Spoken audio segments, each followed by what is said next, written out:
Shipmates. That's a fantastic honky departure for the Virgin Valiant Lady. We are down here in Portsmouth today. It's the last time for the foreseeable future that the Valiant Lady is departing Portsmouth. She's heading off to Reykjavik, and then she'll be based in New York for a few months.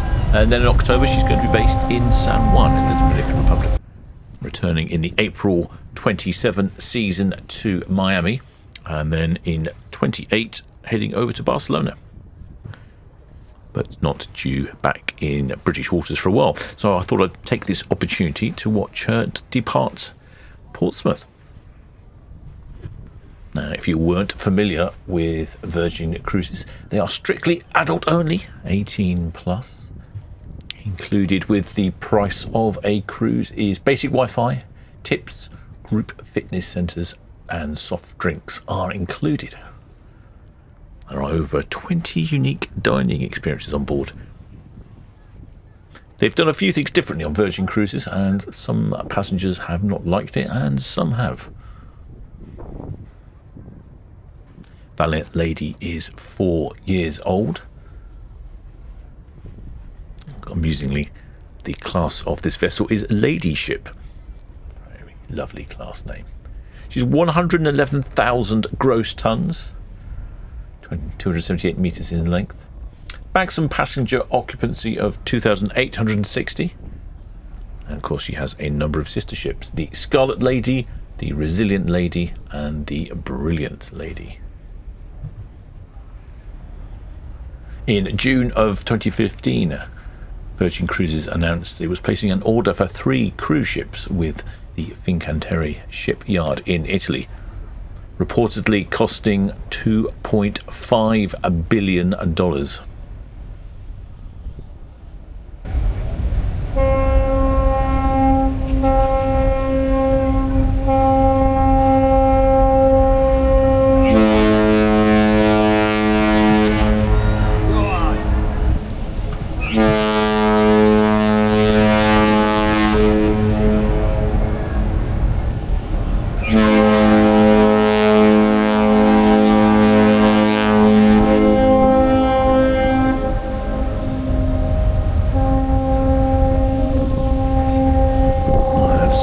Amazing haulage there from Valiant Lady. In fact, I don't know if you can hear it. It's quite windy out here today. It was blowing the water from the water sloot right over in my direction.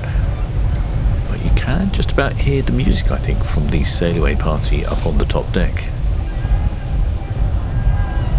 In March of 2024, Valiant Lady hosted the first ever World Poker Tour at sea.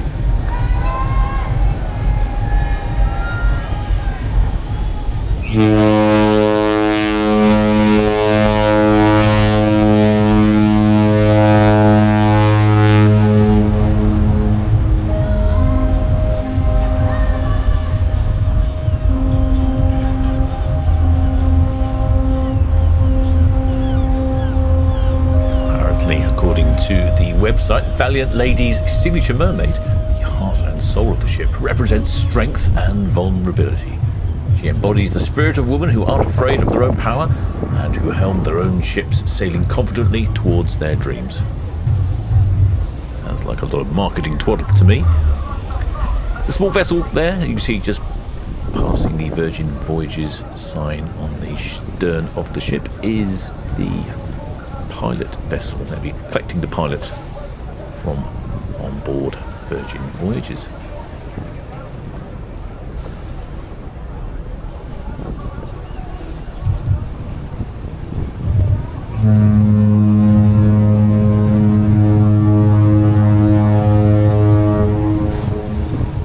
I don't know if she's honking all the way to Iceland, but she's certainly making a racket.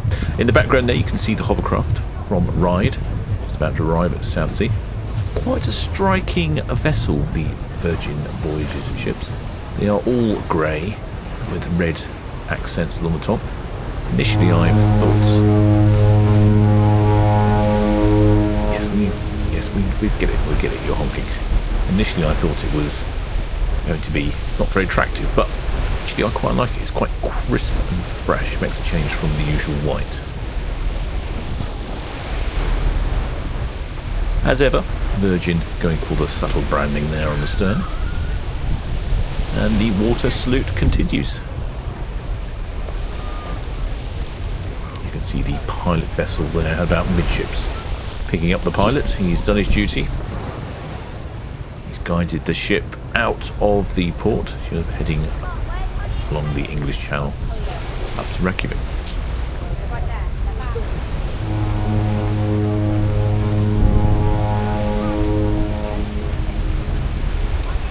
Part of being different on the Virgin cruise ship is there are 20 eateries on board, from the test kitchen to a lively Korean barbecue, red hot Mexican, and an incredible food market. All eateries are included. There is no buffet or a big dining hall. Instead, they have intimate spaces and diverse options to match your mood. We've ditched the one big dining hall experience and the waste it creates by saying goodbye to buffets. And the menus are by Michelin-starred chefs, like world-class chef Brad Farmere and Matt Lambert of Test Kitchen. Should you be peckish late at night though? They have late night bites whenever you're feeling like getting breakfast from the 24/7 diner or a late night slice from the pizza place.